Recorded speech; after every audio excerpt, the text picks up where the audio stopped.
জেলার যে খবরের দিকে নজর থাকবে, ঠাকুর বাড়িতে নতুন করে উত্তেজনার ছবি কিন্তু এই মুহূর্তে উঠে আসছে এবং যেখানে জানা যাচ্ছে দুপক্ষের অনুগামীদের মধ্যে ঝামেলা, এবং সেই ঝামেলা কিন্তু একদিকে রয়েছে শান্তনু ঠাকুরের অনুগামীরা এবং অন্যদিকে রয়েছে মমতা বালা ঠাকুরের অনুগামীরা। উত্তেজনা সৃষ্টি হয়েছে বীণাপাণি দেবীর বাড়ির সামনে, একদিকে মমতা বালা ঠাকুরের সমর্থকরা, অন্যদিকে শান্তনু ঠাকুরের সমর্থকরা প্ল্যাকার্ড হাতে নিয়ে রয়েছে।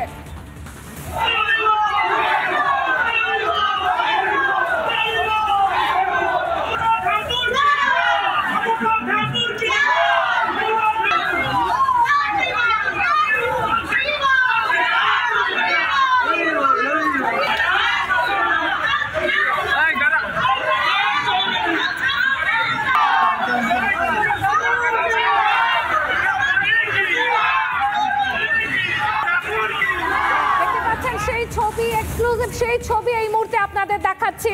ঠাকুর বাড়িতে নতুন করে উত্তেজনার পরিস্থিতি, দুপক্ষের অনুগামীদের মধ্যে ঝামেলার পরিস্থিতি। একদিকে রয়েছে শান্তনু ঠাকুরের অনুগামীরা, অন্যদিকে রয়েছেন মমতা বালা ঠাকুরের অনুগামীরা।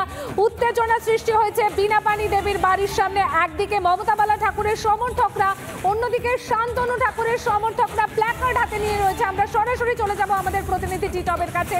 টিটপ, আবারও নতুন করে উত্তেজনার পরিস্থিতি, এই মুহূর্তে ঠিক কি চলছে তোমার কাছ থেকে জানতে চাইব।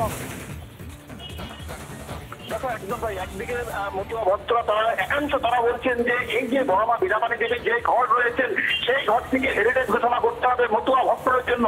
অন্যদিকে অর্থাৎ যারা মমতা বালার অনুগামী মতুয়া সম্প্রদায়ের মানুষ রয়েছেন তাদের বক্তব্য, গতকাল রাতে যে ঘটনা ঘটেছে সেই ঘটনার প্রতিবাদে শান্তনু ঠাকুরকে অবিলম্বে গ্রেপ্তার করতে হবে। স্বাভাবিকভাবেই দুপক্ষের মধ্যেই কিন্তু এই মুহূর্তে একেবারে উত্তেজনা বলা চলে চরম পর্যায়ে। একদিকে পুলিশ মোতায়েন করা রয়েছে, সিআরপিএফ তারা রয়েছেন, অন্যদিকে শান্তনু ঠাকুর রয়েছে, পাশাপাশি বিএসএফ অর্থাৎ যে সেন্ট্রাল বাহিনী ভোটের জন্য যারা এসেছেন তাদেরকেও নিয়োগ করা হয়েছে। তারা এই মুহূর্তে ঠাকুরবাড়ি চত্বরে রয়েছেন বড়মা, আর যে ঘর রয়েছে সেই ঘরের সামনে রয়েছে। স্বাভাবিকভাবেই দুপক্ষের মধ্যে যে ব্যাপক উত্তেজনা তা কিন্তু ছবি কার্যত স্পষ্ট। পুলিশ তারা নিয়ন্ত্রণ করবার চেষ্টা করছে, কেন্দ্র বাহিনী তারা নিয়ন্ত্রণ করবার চেষ্টা করছে, কিন্তু প্রশ্ন উঠতে শুরু করেছে তাহলে বড়মা বীণাপাণি দেবীর যে ঘর রয়েছেন, যেই ঘর দীর্ঘদিন ধরে শান্তনু ঠাকুর দাবি করছেন তাদেরকে এবং তার পরিবারের সদস্যদেরকে কোনোভাবে যেতে দেওয়া হচ্ছে না, সেখানে দাঁড়িয়ে তারা কিভাবে সেই ঘরে যাবেন এবং তারা কেন সেই ঘরে যেতে পারছেন না, স্বাভাবিকভাবে প্রশ্ন উঠতে শুরু করেছে। আমাদের শান্তনু ঠাকুর তিনি নিজে প্রশ্ন করছেন যে আমাদের ঘর, অর্থাৎ তারা সেই ঠাকুর ঘরের পুত্র রয়েছেন, তারা সেই বড়মা বীণাপাণি দেবী তারা নাতি, কিন্তু তারপরেও তারা অর্থাৎ শান্তনু ঠাকুর, সুব্রত ঠাকুর তারা কিন্তু সেই ঘরে যেতে পারছেন না। দীর্ঘদিন ধরে মমতা বালা ঠাকুর তিনি সেই ঘর দখল করে রেখেছেন। স্বাভাবিকভাবেই সেই জায়গায় কিন্তু উত্তেজনা চলে। অন্যদিকে মমতা বালা তিনিও কিন্তু বলছেন যে অর্থাৎ বড়মার যে ঘর রয়েছে সেই ঘর সবার জন্য, কিন্তু সেখানে দাঁড়িয়ে দেখা যাচ্ছে যে তাহলে সেই ঘর যদি সবার জন্য হয় তাহলে কেন শান্তনু ঠাকুর বা সুব্রত ঠাকুর বা মন্দির কৃষ্ণ ঠাকুর অর্থাৎ শান্তনু ঠাকুরের ভাড়া তাহলে কেন আসতে পারছেন না? অর্থাৎ যে দুই পক্ষের মধ্যে যে কার্যত গতকাল রাত থেকে যে উত্তেজনা, সেই উত্তেজনা কিন্তু চরম পর্যায়ে পৌঁছেছে এখনো পর্যন্ত। অন্যদিকে মমতা অনুগামী যারা মতুয়া সম্প্রদায়ের মানুষ ছিলেন তারা কিন্তু বেয়াগানাতে নির্দেশ করছেন। পাশাপাশি শান্তনু ঠাকুর অনুগামী যারা মতুয়া সম্প্রদায়ের মানুষ রয়েছেন তারাই কিন্তু হেরিটেজ ঘোষণার জন্য বড়মা বীণাপাণি দেবীর যে ঘর থেকে সেই ঘর থেকে অবিলম্বে হেরিটেজ ঘোষণা করতে হবে মতুয়া ভক্তদের জন্য। কারণ ভক্তরাই থাকবে, শুধুমাত্র সেই ঘরে ভক্তরা আসবে, অর্থাৎ বড়মা বীণাপাণি দেবীর যে সমাবেশ যে মূর্তি রয়েছেন সেখানে তারা আসবেন, তারা দর্শন করবেন। কিন্তু প্রশ্ন উঠতে শুরু করেছে তাহলে কবে এই যে পরিস্থিতি নিয়ন্ত্রণে আসবে। আবারও তোমার কাছে আমরা ফিরবো, তবে আপাতত ধন্যবাদ তোমাকে। এবং শান্তনু ঠাকুর ঠিক কি বলছেন আমরা শুনবো। বনগাঁর বিজেপি প্রার্থী শান্তনু ঠাকুর তথা কেন্দ্রীয় প্রতিমন্ত্রী তিনি কি বলছেন আমরা শুনবো।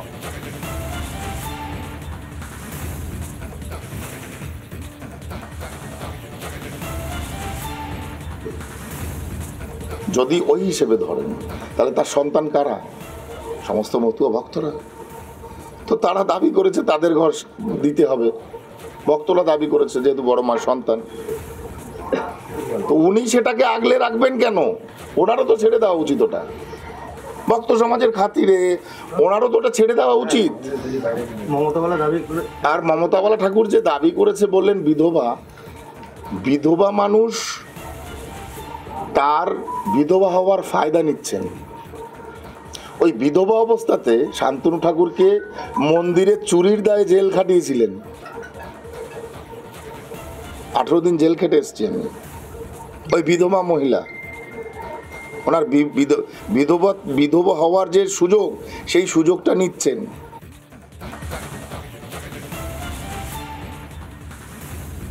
এই যে ঠাকুর বাড়িতে যে নতুন করে উত্তেজনার পরিস্থিতি, সেই পরিস্থিতিটা কেন তৈরি হলো সেটা একটু আপনাদের বলি।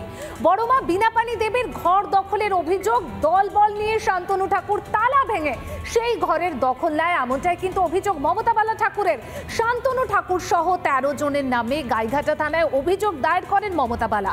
বড়মার ঘরে ঢুকতে দেওয়া হয় না, ঘরে ঢুকতে গেলেই পুলিশ হুমকি দেয়, পাল্টা অভিযোগ শান্তনু ঠাকুরের।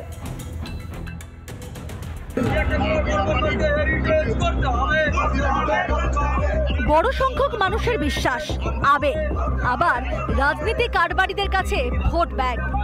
তাই ভোট রাজনীতিতে মতুয়া মননে কে বেশি কাছের সেটা প্রমাণের তাগিদ সব রাজনৈতিক দলের মধ্যেই দেখা যায়। কখনো কখনো সেটা রাজনীতির পরিসর অতিক্রম করে পৌঁছে যায় পারিবারিক বিবাদে। ঠিক তেমনটাই হলো বড়মা বীণাপাণি দেবীর ঘরের তালা ভাঙাকে কেন্দ্র করে। ঠাকুরবাড়ির পুত্রবধূ তৃণমূল নেত্রী মমতা বালা ঠাকুরের অভিযোগ, বিশেষ করে আমি যে ঘরের ভিতরে থাকি সেই ঘরের ভিতরে হাতুড়ি দিয়ে ভেঙে বড়মার ঘরে দুটো পায়ে দিয়ে শান্তনু ঠাকুর ঢুকে তার পরিবারের লোকরা লাথি মেরে সেখানে দাঁড়িয়ে আজকে যে মানে মার্ডারের হুমকি দেওয়া থেকে শুরু করে টেনে হিসেবে আমাকে বাড়ি থেকে বের করে মহারাষ্ট্রে পাঠিয়ে দেবে, নানা রকমের অজুহাত আজকে আমার সাথে করেছে। তৃণমূল প্রার্থী বিশ্বজিৎ দাসকে সঙ্গে নিয়ে গাইঘাটা থানায় গিয়ে শান্তনু ঠাকুরের বিরুদ্ধে অভিযোগ দায়ের করেন মমতা বালা। শান্তনু ঠাকুরের দাবি, দীর্ঘ 7-8 বছর ধরে তাকে বড়মা বীণাপাণি দেবীর ঘরে ঢুকতে দেওয়া হয় না, ঘরে ঢুকতে গেলে মেরে পুলিশের হুমকি। একই অভিযোগ তার মায়েরও। তালা ভেঙে কোন ঘরে ঢুকেছি, কার ঘরে ঢুকেছি? আমি ডাকাতি করতে ঢুকিনি, চুরি করতে ঢুকিনি। আমার ঠাকুরদাদার যে ঘর, সেই ঘরে সবার প্রথম আমার বাবা মঞ্জুর কৃষ্ণ ঠাকুরের অধিকার, তারপরে আমার মার অধিকার, তারপরে আমার দাদার অধিকার, আমার অধিকার, তারপরে আমাদের যারা বৌদি ওয়াইফ ছেলে পেলে আছে তাদের অধিকার। দুই ছেলে শান্তনু সুব্রত, এরা ঠাকুর দাদার ঘরে ঢুকতে চেয়েছে, তো তালা দেওয়া আছে, বারবার বলছে যে তালাটা একটু খুলে দাও খুলে দাও, তা ওরা খুলছে না, অনেকবার 20-25 বার, তখন ওরা জোর জবরদস্তি করে ঢুকেছে। বড়মা বীণাপাণি দেবীর ঘরকে হেরিটেজ ঘোষণা করার দাবিতে আন্দোলন মতুয়া ভক্তদের। আরেক দল চাইছে রাজনীতি মুক্ত হোক ঠাকুরবাড়ি। আমাদের পাগল গোসাই দাদারা সকলে মিলে আমরা চাই এই ঘর হেরিটেজ হোক এবং প্রিয় ঠাকুর বড়মা বীণাপাণির স্মৃতি রক্ষার জন্য তার জীবনের যা যা আছে ব্যবহার করা জিনিস আমরা সে দর্শন করব, দেখব, আনন্দ উপলব্ধি করব। পরিস্থিতি নিয়ন্ত্রণে রাখতে ঠাকুরবাড়িতে মোতায়েন অতিরিক্ত কেন্দ্র বাহিনী। রাজ্য পুলিশের সংখ্যাও বাড়ানো হয়েছে ঠাকুরবাড়িতে। এখন দেখার পারিবারিক এই চর্চায় কতটা রং লাগে রাজনীতি। উত্তর 24 পরগনা থেকে টিটপ বিশ্বাসের রিপোর্ট, রিপাবলিক বাংলা।